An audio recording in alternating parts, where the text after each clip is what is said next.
server IDs. At i-share nyo na yung mga stream natin, lalong-lalo na dyan sa YouTube. Oo, i-share nyo kung mayroon kayo mga taga-ibang bansa, mga friends.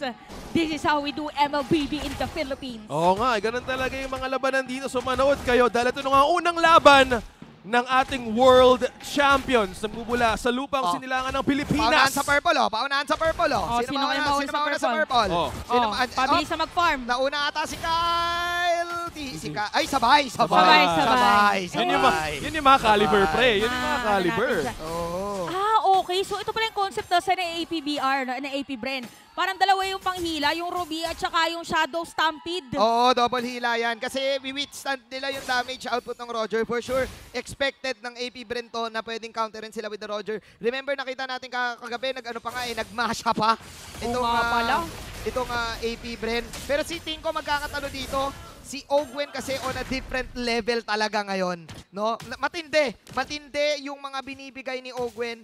Masasabi ko si Ogwen ngayon ang isa sa mga key player ng AP Bren. So, kailangan maging ready din ng Echo doon sa mga gagawin ni Ogwen na mga pag-abang, gagawin niyang mga pang-box out. Kasi nakakailang win conditions lagi si AP Bren because of Ogwen. Yep, speaking of Ogwen, gamit nga ngayon niya ang Ruby. So in terms of team fights naman ang pag-uusapan, kailangan maging maingat. Dahil nga lahat ng pwedeng gawin, either in Echo's team fights, either they could invade, they could jump, they could copy. So mga ganong moments na maliliit, kung pwede na ma-utilize, pwede magamit ng isang Ruby. But now it's on level 2. Level 4 na rin si Carl TZ, same as Kyle TZ. Alam mo, nabanggit natin yung dito, about sa mga jugglers, yung dalawang roamers natin. Actually, parang same nga lang din ang concept ng mga heroes.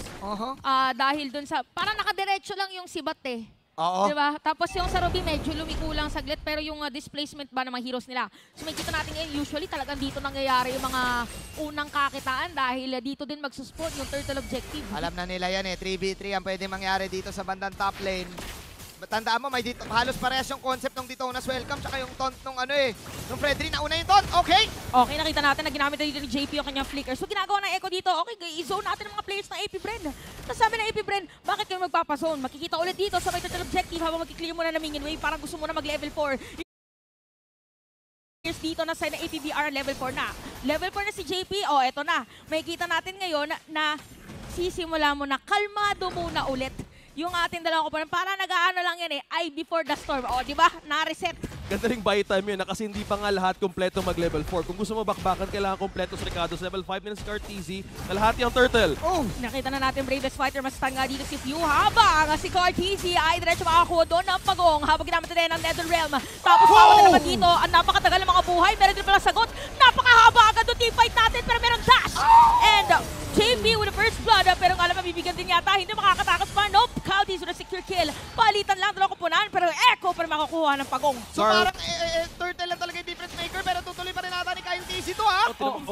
Low on HP Sanji and Carl TZ, pero wow, the placement of that missile expert, 4-3 kaagad na napabalik doon. What a team fight, na-force kaagad ng Netherrealm and Echo utilizing that team fight at early objective din for Carl TZ. Malamang mapaparami talaga yung team fight sa laban na to. Nakita natin yung initiation ni Sanford at malamang round 1 pa lang yon sa nakita natin. Marami pa tayong pwedeng makitang mga ganong klase. Pero kanina, hindi ko lang din pala na-consider. Valentina nga pala to. And that is a Paramis. Right after that Paramis ay pwedeng nakawin ng Valentina yung ultimate ng Paramis at tatagal pa yung laban. I really thought that AP Bren ay yung pinaka magsistay sa laban na yun kasi napuno lahat.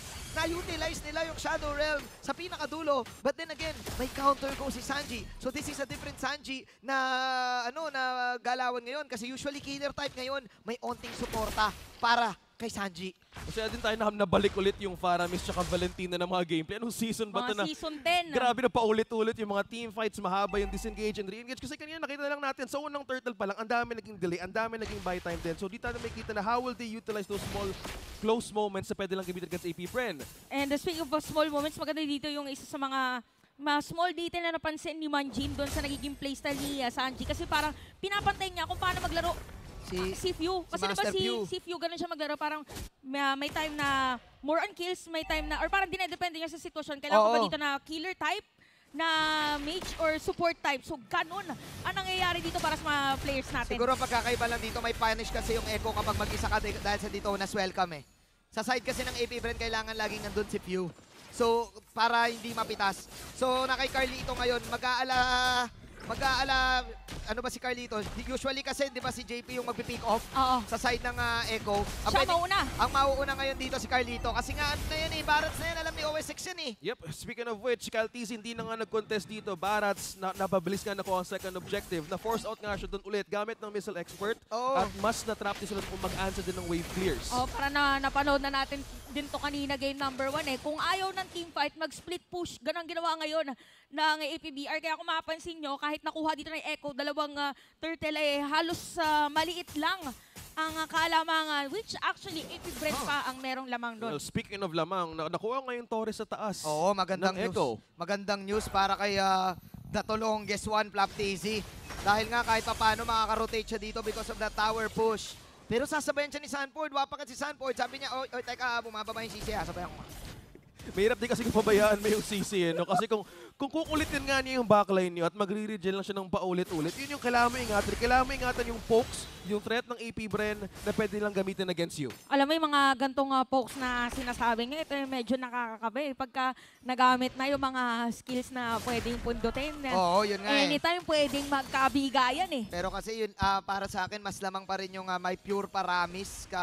Kasi kahit paano hindi ka basta-basta pwedeng mag 5-on-5 team fight sa side ng Echo. Dapat ready kayo, tapos may utilize yun ng tama yung mga spells nyo. Magkakatalo pa to, of course, sa mga defensive items na saktong-sakto. Nakita na nga natin na nagkakalabasan na ng mga HP and armor items. Alam na to ng side ng AP Bren. Kailangan ma-withstand nila yung damage output nung Tol. Kasi Tol, ano yan eh, Roger kasi yan, Tol. Pero ganun din naman, armor type para sa Echo. Kaya napaagang Malefic Roar. Look at this, maagang Malefic Roar para kay Supa Mako. Yeah, additional damage penetration tapos maraming blade of efficacy. So dito pa lang, kahit nga hindi siya nakakuha dito ng kills, is the scaling capability na i-utilize din ni Super Marco. At saka napapadali kasi sa side ng AP Bren yung trabaho nila na hindi nila kailangan isipin ni Super Marco. Ang nasa mindset lang ni Super Marco dito, sige, may damage naman ako kapag sumugod sila, may potential ako mag-outplay dahil nga may Malefic Roar Heptasis na ako. Plus, hindi ako kailangan bantayan masyado. Oh, tapos pero minsan ginagamit yung turn apart memory para hindi ka na ma-secure na kill.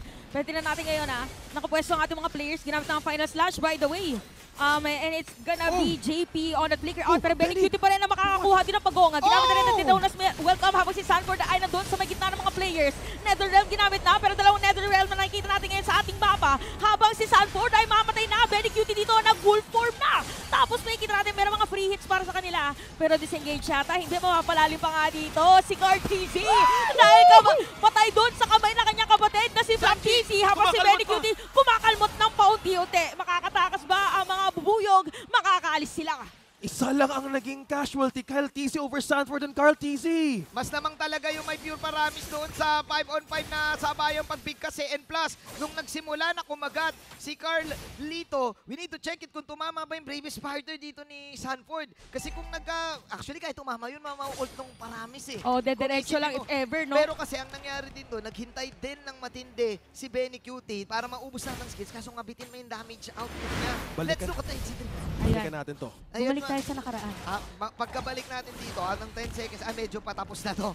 Medyo patapos na to na nakita natin nangyari na masyadong makunat na si Kyle TZ dito. Na-utilize nila yung mga armors up against Benny Cutie and si Sanji. Short range Valentina kasi. Hindi siya yung medyo bitin pa yung item nung Valentina. And syempre, alam naman natin short yan, pero kahit papano, yung burst sana na gusto nila with this Valentina, hindi pa nila nakukuha. Ano pa lang, Libro pa lang talisman libro pa lang lightning crunch. So kailangan muna ng extra damage dito for this Valentina dahil if they could rely on that extra damage alone dahil nga may magkakunat din ang side ng AP Bren, that's the thing na pwede nila i-capitalize. On 9 minutes of the game, dahan-dahan na pupunta yung kalamangan sa Echo. Grabe din si Benny Cutie. Yun lang ang hindi. Oo, parang may sariling roleplay ng lobo dun sa may bandang baba. Mala John Lloyd. Oo, mala dyan. Ingat! Nung moment na yun. Kasi kailangan niya na umalis eh. Di ba si John Lloyd yun, yung lobo? Hindi ko... Ay, hindi, si Angel pala yun. Oo, napunta sa... Basta! Basta yun na yun. Oo, ang nakikita natin at sure tayo ay meron ng Lord na pwede kuhanin ng ating dalawang kupunan. Ito na naman yung laban ng dalawang TZ. Anyways, ang difference maker dito, yung split push capability, yun nga ng isang Roger. unlike kasi ng Brody, and na-master kasi ng Echo yun eh. Yung Bagyo playstyle. Yung split push. Oo, the storm is coming. So kailangan maging ready yung AP Brand kasi gusto nila sama-sama puwersa eh. Gusto nila yung ganun eh. Yung dalawang teams na may kanya-kanyang strength and weakness. If for Echo, naging strength and signature din nila back in the M4 World Championships and throughout their games as well. Both identities of 2 World Championships ay pwede magkaroon ng test on how they want to take this objective. But so far, nag-back away muna dito yung Echo. Let AP Brand take the first hits ng Lord, but nobody's still committing yet. Grabe galing kasi yung pressure dun sa mga sides. Di ba isa sa mga initiator, correct me if I'm wrong, Manjin, parang isa sa mga initiators kasi na Echo dito, yung Lapoy, parang kailangan niya munang... Yung talon eh, no? Ayan na! Minahila! Ang layo ng napuntahan pero Uy, nagamit na yung Netherrealm dito ni Sanji. Wala na siyang IMU. Oh my Habang God. nandito si Few, makukuha na nga ni Sanford. And Gwen ay mapipilit na mag-flicker out. Yoyo. Ginamit ang ultimate dito pero yun nga lang, nagamit na ng Vengeance para kay Flap TZ at aalis na lang muna. 3 patay. Actually, since marami siya, buhay na ulit si Few. Passive, pero alam din nila wala nang Netherrealm. Medyo napalalim, napalayo doon si Sanji. Kaya napalaban nilang AP Brand, but then again, slash! Final slash sa may middle lane. Nagamit na rin yung Netherrealm. Pipilitin yata nila. Pinoforce lang pala ng Echo. Sabi nila hindi natin gugustuhin na mayroong Netherrealm pero hindi na natin gusto na nila si Flap TC. Kaya nakuha na nila. Hindi na binatakas pa. Ito na yata ang perfect timing para simulan itong Lord. Pero nakapwesto lang din naman. AP Brand gusto nila mayroong sagot. Uy, Kamuti ka na with the torn apart memory. Pababalik na Ogwen. pa nga yata. Dahil si Ogwen. Dito makukuha nila. Napagandang final slash sa mama pala Detonas. Welcome para kay Carl TC. Kyle TC ang magiging target nila. At hindi na makakatakas pa. Make it a wipeout yata. Pero Super makakatakas Marco pa naman. si Super Marco. Naamoy ni Benny Cutie. Pero sabi ni Benny Cutie, Torre na lang. Echo. Objective na lang muna! Objective na lang, sabi nila Lord na to. Ang difference maker kasi dito, ang daming option ng Echo kung sino mauuna. Pinag-usapan natin kanina yung si Shadon, Chantel, kasi kapag sumugod si Flap TC without the vengeance, pwede siyang i-brave smarter, pwede siyang agatin, pwede siyang earn tapos may final sweep pa. Unlike sa side ng AP Brand, isa lang kasi, si Ogwen lang. Balikan natin yung replay. Napakagandang laban na ginawa dito. Ang dami naging sustain, ang dami naging counterplay. Ayun, nakapag-dash pala. Tapos after nun, final slash. Oo, Boom! yun o, final slash. At tapos ayun, may follow-up kasi ng kagat. Kaya nga hunt as one ng Echo kasi lahat sila kaya mag-hunt.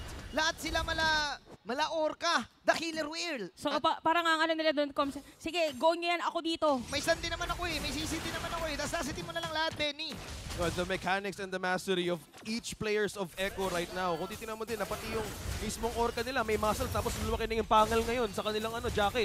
Yun yung growth na naging ngayon ng Echo. Oo, growth kung growth, parang nabuff din sila dahil sa mga pangyayari yun. Dahil nakuha na rin nila yung mga jungle or pwedeng kuhanin dito ng mga players ng AP Brand. Pero dahil ito ay level 1 Lord lamang, mabalis lang din na madedepensahan ng mga bubuyog. At dahil dyan, aalis muna ang Echo, pero lumiliit ngayon yung maba. Oo, yung Or maba. kalamangan din, or actually lumalaki ang kalamangan ng Echo. At tsaka kasi may ano din eh, na-miscalculate din ni Flap TC. May nahila. Uy, sino nahila? May Sanford! nahila si Sanford. Makuha nila yung Super Marco.